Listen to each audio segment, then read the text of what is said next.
Companies के current assets वो assets होते हैं कि जिनको कंपनी एक साल के अंदर अंदर कैश में कन्वर्ट कर सकती है या एक साल के अंदर अंदर कंपनी को रिसीव होते हैं, जो कि कंपनी का करंट एसेट कहलाते हैं।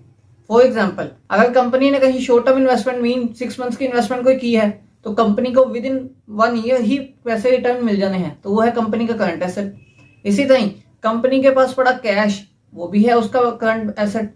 और इसी तरह जो चेक्स हैं या बैंक में बैलेंस है, जो भी पैसे हैं कंपनी के, वो कंपनी का करंट एसेट कहलाता है। इसी तरह कंपनी का अपने एम्प्लॉयज को लोन देती है जो कि with in 1 year he company को रिसीव होना है, तो वो भी कंपनी का कहलाएगा करंट एसेट। अगर वो लोन कंपनी का 1 साल से ज्यादा चला जाता है तो वो नॉन करंट एसेट में काउंट किया जाएगा। आप देख रहे हैं B1 बिलियनियर शेयर मार्केट की 58th क्लास में। वेलकम। वीडियो स्टार्ट करने से पहले वीडियो को लाइक कर दें। तो चलिए वीडियो को स्टार्ट करते हैं।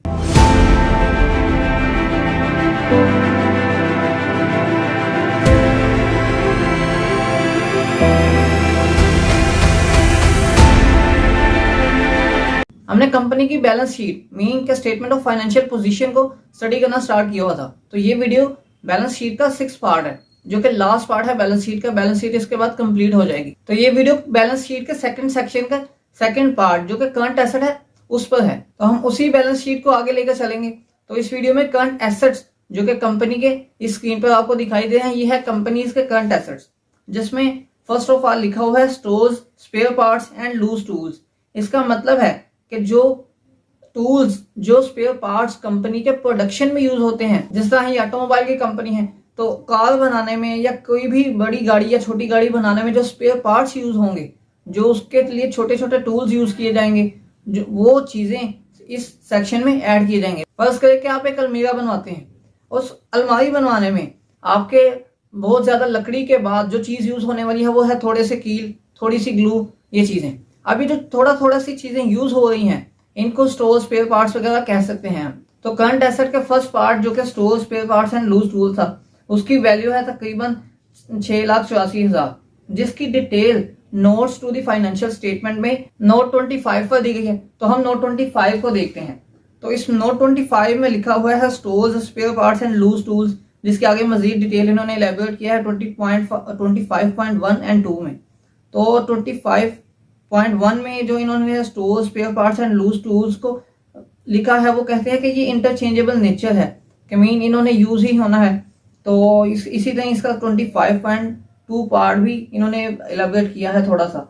तो कंपनी के करंट एसेट का जो सेकंड पार्ट है वो है स्टॉक इन ट्रेड, जिसकी वैल्यू तकरीबन 11.5 मिलियन है, जिसकी डिटेल नोट 26 पर दी गई है। तो ये स्टॉक इन ट्रेड में रॉ मटेरियल्स, प्रोडक्शन, इसी तरह सब प्रोसेस, डिलीवरी तक सारे के सारे प्रोसेस की डिटेल इस वैल्यू इस स्टॉक इन ट्रेड में बताई गई है। तो ये नोट 26 पर जाकर इसकी डिटेल देखते हैं। हम नोट 26 पर आए हैं स्टॉक इन ट्रेड में।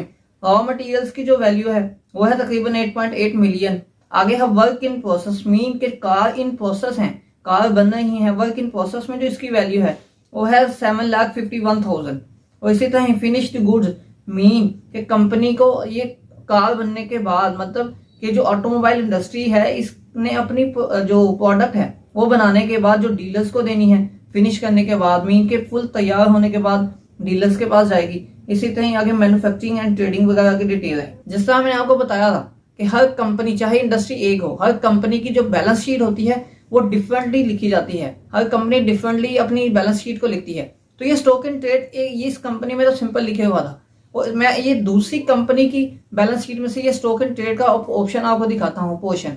ये पोर्शन में देखिए लिखा हुआ है ये जो स्टॉक इन ट्रेड है इसको 2 में डिवाइड किया गया है, एक इन हैंड एंड दूसरा इन ट्रांजिट। अभी इन हैंड में जो ऊपर था, यहाँ पे पिछली जो हमने अभी स्टडी कर रहे हैं, उस बैलेंस शीट के स्टॉक इन ट्रेड पोर्शन में जो लिखा गया था सब वही लिखा गया है इन हैंड में। एंड सेकंड आ जाता है इन ट्रांजिट। तो ये इन ट्रांजिट का मतलब है ऑन द वे, मीन के कंपनी ने जो प्रोडक्ट बनाई है, बनाने से लेकर डीलर पे जाने तक, मीन के दरमियान में जो चीज अभी डीलर को भी नहीं पहुंची और कंपनी ने भिजवा भी दी है, वो कहलाएगा इन ट्रांजिट के, वो कंपनीज इन ट्रांजिट है। फर्स्ट कहें कि आप दराज से शॉपिंग करते हैं, उसमें आपने जो चीजें शॉप में बाय की हैं वो दराज ने तो अपनी तरफ से भेज दी हैं, लेकिन आपको डिलीवर अभी नहीं हुई, तो वो प्रोडक्ट्स कहलाएंगी इन ट्रांजिट। ये स्टॉक एंड ट्रेड का मतलब है कि कंपनी ने अपनी जो प्रोडक्ट है वो सेल की है, लेकिन सेल की पेमेंट कंपनी को भी रिसीव नहीं हुई। मीन कि कंपनी ने ये जो अपनी प्रोडक्ट्स हैं उधार पर सेल की हैं। एंड नाउ करंट एसेट के थर्ड पार्ट पर जाते हैं, जो कि है ट्रेड डेट। ये ट्रेड डेट की अमाउंट तकरीबन 6,51,000 है, जिसकी डिटेल नोट 27 पर दी गई है। तो बैलेंस शीट में एक टर्म यूज की जाती है इसी तरह उधार को लेकर, मीन ट्रेड इन डेट या और काफी चीजों को लेकर, secured and unsecured. And sometime कुछ इस तरह भी लिखा जाता है considered good, considered bad, considered doubtful, considered safe. ये कुछ इस तरह के वर्ड्स भी लिखे जाते हैं जो कंपनी के पॉइंट्स हैं बैलेंस शीट में उसके आगे। अब इनका क्या मतलब है, सिक्योर्ड, अनसिक्योर्ड और बाकी ये पॉइंट्स का।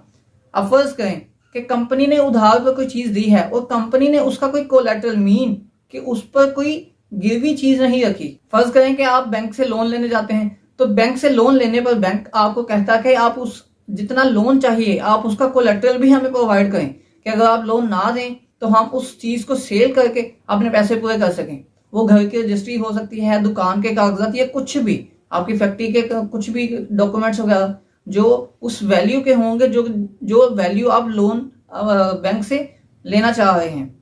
तो ये सिक्योर्ड अनसिक्योर्ड का मतलब ये है कि कंपनी सिक्योर्ड अगर लिखा हुआ है, अगर कंसिडर्ड गुड लिखा हुआ है, कंसिडर्ड सेफ लिखा हुआ है, तो मीन कि कंपनी ने जो उधार पर चीजें सेल की हैं, कंपनी ने उसकी कोलैटरल लिया हुआ है। मीन कि अगर जो कस्टमर्स हैं वो पैसे नहीं पे करते कंपनी को उन कार्स जो उधार पे बाय की हैं उनके, तो कंपनी उस कोलैटरल को सेल करके अपने पैसे पूरे कर सकती है। तो अगर अनसिक्योर्ड या कंसिडर्ड डाउटफुल इस तरह के कुछ वर्ड्स लिखे होते हैं इन टर्म्स के आगे, तो इसका मतलब है कि कंपनी ने कोई कोलैटरल नहीं लिया। समटाइम्स इस तरह हो जाता है कि रिलेशनशिप कंपनी का दूसरे इन्वेस्टर्स या दूसरे कस्टमर्स के साथ बहुत अच्छा बिल्ड हुआ होता है, जिनकी हिस्ट्री कस्टमर्स की ठीक होती है, तो कंपनी उनको अनसिक्योर्ड के तौर पर भी उधार में गाड़ियां पे कर देती है, दे देती है। तो अब हम कंपनी का जो ट्रेड डेट नोट 27 है उसको देखते हैं। उस नोट 27 जो ट्रेड डेट है उस पर लिखा हुआ है trade debt considered good, mean के कंपनी ने सिक्योर किया हुआ है।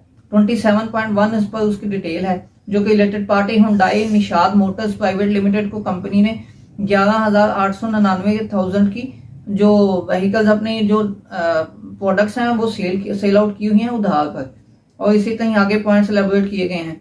एंड नेक्स्ट जो ट्रेड डेट के बाद करंट एसेट का पॉइंट आ जाता है वो है लोन्स एंड एडवांसेस। जिस तरह मैंने आपको पहले भी बताया था कि जो लोन्स एंड एडवांसेस कंपनी का करंट एसेट या नॉन करंट एसेट्स होता है, वो लोन वो है जो कंपनी ने अपने एम्प्लॉयज को दिया होता है, वो एडवांसेस जो कंपनी अपने एम्प्लॉयज को देती है।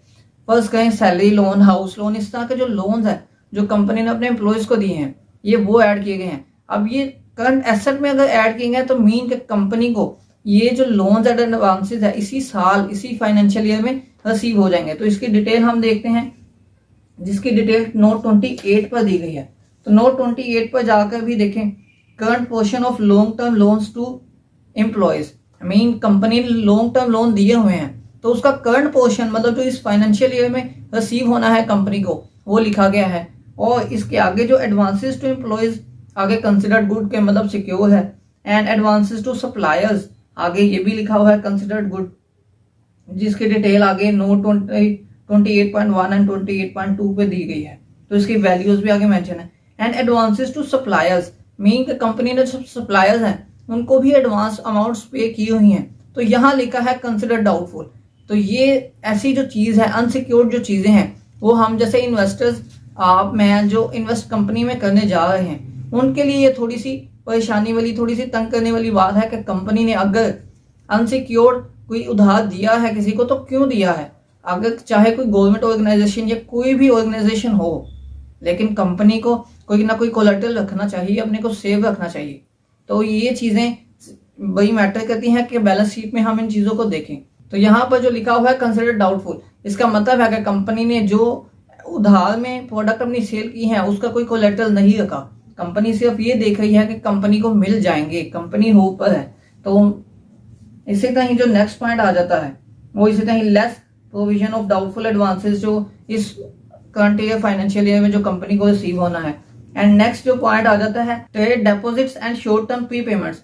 इस शॉर्ट टर्म प्री पेमेंट्स का मतलब है कि कंपनी ने जो पेमेंट्स हैं, जो पेमेंट कंपनी ने करनी है वो पहले ही अदा कर दी है, जो कंपनी को कोई चीजें कंपनी ने लेनी है, जिस तरह के पार्ट्स वगैरह कंपनी ने बाय करने हैं, तो उसकी पेमेंट एडवांस में, जिस तरह आप रेंट पर घर लेते हैं तो आप मतलब सिक्योरिटी आप एडवांस पे करते हैं कोई 2 3 4 माह का रेंट, तो वो सिक्योरिटी इसी तरह कंपनी ने भी सिक्योरिटी को पे किया है। मीन कंपनी ने पहले ही जो चीजें लेने से पहले कंपनी ने पेमेंट कर दी हुई है, जिसकी डिटेल नोट 29 पर है, जो इसकी अमाउंट 3,05,000 है। तो नोट 29 पर हम जाते हैं तो यहाँ पे कंपनी ने लिखा हुआ है trade deposits and short term pre payments में सिक्योरिटी डिपॉजिट्स जो कि कंपनी ने तकरीबन 2,45,000 है, और जो प्री पेमेंट्स कंपनी ने की हैं वो है कंपनी के 59,000।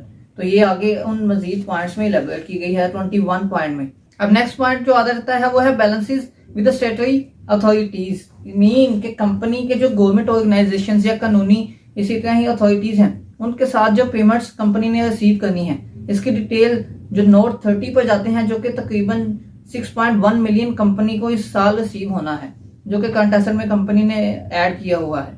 तो ये जो 30 नोट पर आए हैं, यहाँ पे लिखा हुआ है एक्साइज ड्यूटीज पेएबल रिसीवेबल जो कि कंपनी को इस साल रिसीव होने हैं, वो है 1,509, जो कि 1000 से मल्टीप्लाई करेंगे तब हमारे पास एक्चुअल वैल्यू आ जाएगी। आगे है सेल्स टैक्स रिकवरेबल, जो कि कंपनी को सेल्स टैक्स रिकवर होना है इस साल, वो है 6.1 मिलियन।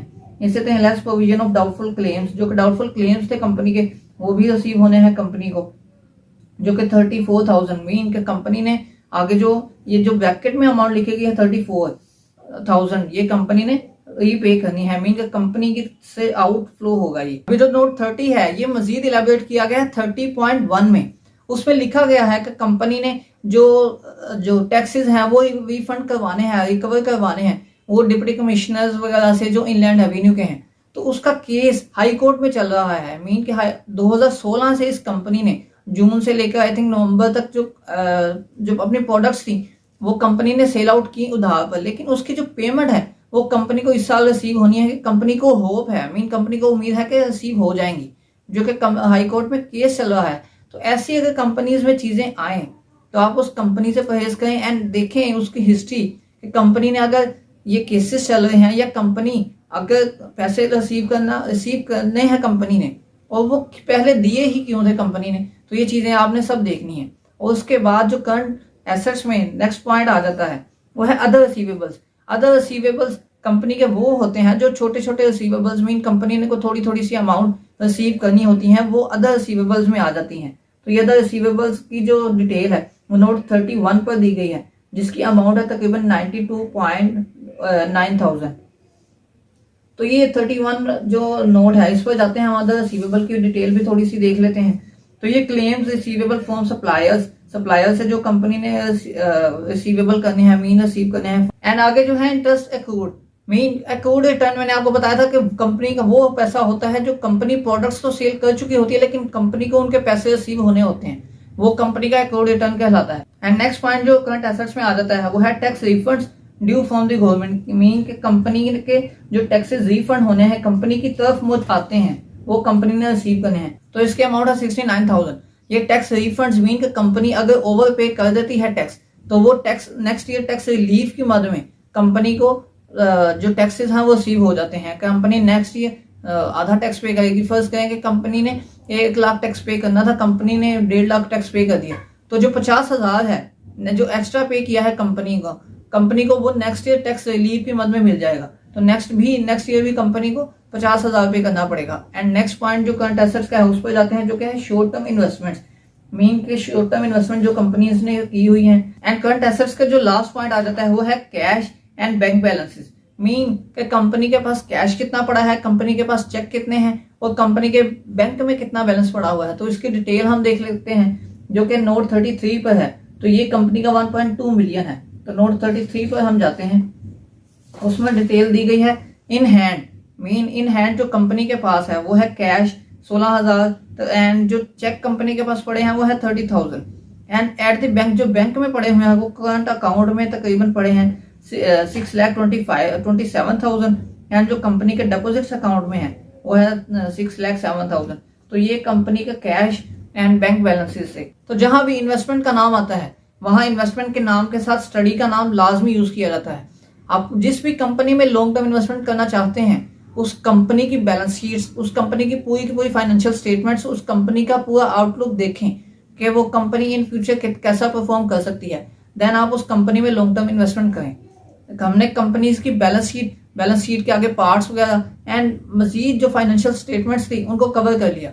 आप पिछली वीडियोस देखकर भी कंपनी की जो फाइनेंशियल स्टेटमेंट्स है उनको सीख सकते हैं और कंपनी को एनालाइज कर सकते हैं।